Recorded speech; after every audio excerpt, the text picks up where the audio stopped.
What's up, guys? Welcome back to another video. Yeah, I forgot I have met some people who haven't watched my video before, so I just thought I'd throw in some credentials to why should you listen to this fat piece of shit. I mean, he doesn't even look big, but yeah, here are my credentials. I've been training for a while, and yeah. It's been a really long time since the last one, and I almost forgot how it feels talking directly to a camera. But today I wanted to kind of make a more of a rant video. I'm gonna try to not just ramble on about, going off track and stuff, but, most of the videos that I make on my channel, usually are, a bit more goofy or just more for entertainment, but I also do have like a deeper or more serious side to my personality as well that I really do enjoy, and I would like to share a bit of today. I used to do videos like this a bit more frequently, like when I started making YouTube videos or whatever. But gonna explore that topic today, or that way of being again. So I have written down some things that I wanted to talk about today. I'm acting like I'm prepared and shit for this, but I'm really not. I'm just gonna speak from what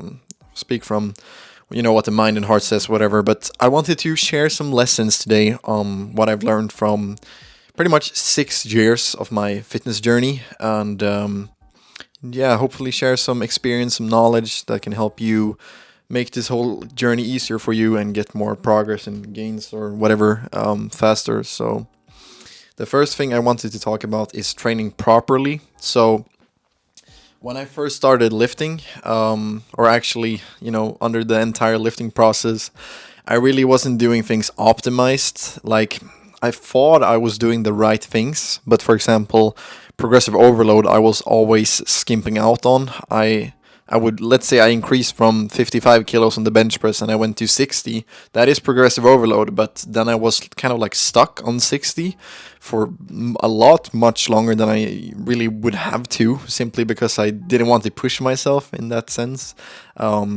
So that's just a tip from me to you. Make sure you're really pushing yourself every session. I mean, you don't have to take every set to failure. I will touch more on failure, further on in this video, but just really make sure you're actually challenging yourself. Like, if you're doing bench, like, your chest should be fucking dead, and your triceps and your everything, bro. You should be working hard. And protein. Huh? I mean, yeah, you've never heard of protein before, have you? Yeah, I'm sure you haven't. But I wanted to touch a bit more on protein. And actually, it's not very long ago I myself increased my protein intake. I think it was like maybe half a year or something, and it was actually because I was talking to a friend who is really jacked, and he goes to my school, and he was talking about taking like protein in the morning, protein powder, for like extra muscle synthesis or whatever. And I was like, yeah, I've heard about that before, but I haven't actually done it myself a lot. So I was like, yeah, more protein can't really hurt, like 20-30 grams more. So as of 6 months, I start my mornings with a protein shake and some other stuff. And bro, the results have been immaculate. Like, I am seriously thinking that I didn't get enough protein in my diet, and that's coming from someone who trained for 5 years. And I mean, I know how training works, right? But you can still experience these blind spots in your peripheral view, and that's what happened to me with protein. So I increased my protein intake, and I started getting like really much bigger in relatively fast period, considering, I'm not a beginner, I'm not an intermediate. For example, my biceps used to be a really weak point for me, especially the peak here. But ever since I ate more protein and started training, more some different exercises, my biceps have really grown up. I guess they're getting older. Yeah, but they've gotten bigger. So make sure you track your protein and get 1.5 to 2 grams protein per day. And really make sure you actually get it. I need a little break to get some milk in. Don't let the haters fool you, man. Milk is good for you, bro. Milk is good for you. If you're lactose intolerant, just accept the fact that God didn't choose you to be on this earth. Like, you were not his primary choice. Like, if you were, you would tolerate milk and would not be lactose intolerant.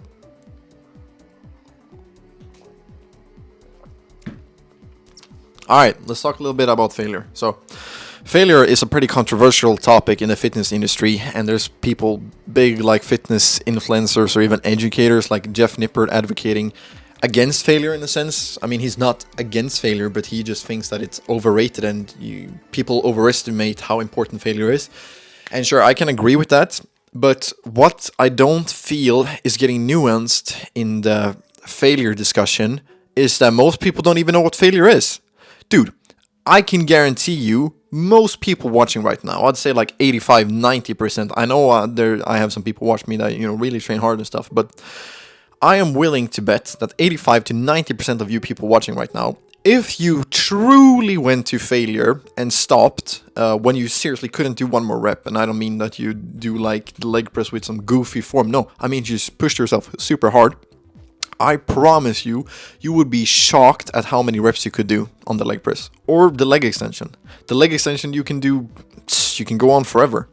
I think most people stop at failure on those exercises when in reality they have 6 to 8 more reps more. And yeah, that sounds like a lot, but I really think so. I've tried this with myself, I've tried this with others.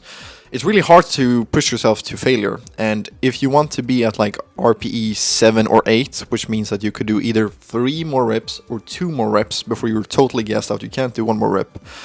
I mean, if most people then have 6 to 8 more reps in the tank on leg press and leg extensions, that would be the equivalent of training like at RPE 2. And that's not optimal for muscle growth, right? So I think failure isn't overrated. I think that there are people, extreme TikTokers or whatever, like who are really faking the whole failure act just to get views and attention and clout and stuff. But I think that training to failure has its part in especially hypertrophy programs, and it can really be of great help. And learn to know what failure actually is like. Do a set where you just go out all failure and see how further or how far you usually are when you work there. So yeah, I'm really ranting now, guys, but that's kind of the point of this video. Sue me, motherfucker. Alright, and I wanted to share some experience. I'm an online coach. I mean, I do like personal training or in real person coaching too, but I'm mainly an online coach. And something I've noticed is that I work with people trying to improve their health, and all my clients are currently exercising at the gym, and I've noticed that people have very different struggles. I mean, this isn't anything new, I'm saying. You already knew this, you're not dumb, but it's just fascinating to me how much that can differ. For example, I have one client, which I kind of have to nag to get to the gym. For him, it's harder to be disciplined and get to the gym, and that's his struggle, right? We all have different struggles. I have other clients where their biggest concern or the biggest struggle for them might be knowledge, right? How should I exercise? What should I eat? How many reps or how many sets? Stuff like that I educate and try to help them with. So it's really interesting. Like, we all come from different backgrounds. We all come from different levels of knowledge and understanding.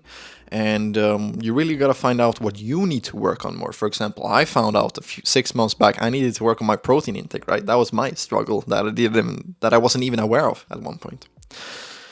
And then another thing I want to kind of highlight, especially since, I mean, nobody's doing their New Year's resolutions anymore. I mean, let's be straight, it's almost February, like 99% have given up now. But if you still are one of the people who are thinking on getting started at going to the gym or just improving yourself, I want to lift another point, and that is sustainability. So let's say I have a client who's very overweight, right? He's very overweight, haven't touched a weight in his life. Now, this person decides to go to an online coach, and the bad online coach will tell him, well, let's have you hit the gym 6 days a week, and you can only eat 2,000 calories per day, and you can only eat grass-fed steak, right? And you gotta do your daily journaling and meditations and stuff. Like, come on, seriously. I mean, that's an exaggerated example, but this is kind of the principle I see a lot of coaches or just people giving advice have. You need to understand the person you're talking to and kind of adjust your level of knowledge and the planning you have for him. If you have an obese person that has never touched a weight in his life, do you really think it's reasonable for, first off, just having him go to the gym 6 days a week? No, it's probably not. Let's have him start at 2 or 3 days, whatever he manages. This is important. Talk to him, man. Understand what he needs and how much he's capable of right now. Talk to him. Give him advice. And then just obviously, give him some basic exercises, make sure he's doing them correctly, and give him some small protein, or not protein, but just dietary advice and stuff to do. And I kind of went off track, but my point is, you got to work with sustainability if you're trying to make a real change. Because if you go by the bad coach's example of him lifting 6 days a week, only 2,000 calories, the client might stick to that. There's like a slight chance, right? But if he does, it probably won't be for long. Maybe it's be for like a week or 2 weeks tops. But if you do slight changes and increase them over time, and the more advanced you get, you have the sustainability, and you won't want to give up at first sight. So that's something I've really learned to value in my own journey. You can see my transformation right here. I went from this physique to this physique, and lost a lot of weight, gained a lot of strength, blah, blah, blah. You know the drill. And I realized that sustainability is the most important thing, especially when you're on a diet and stuff like that. The best diet is the one that you'll follow. That's like my number one advice if you're trying to make a change in your physique or life. Make it sustainable. And yeah, that's pretty much all I had to get off my chest or talk about today. I really enjoyed doing this, man.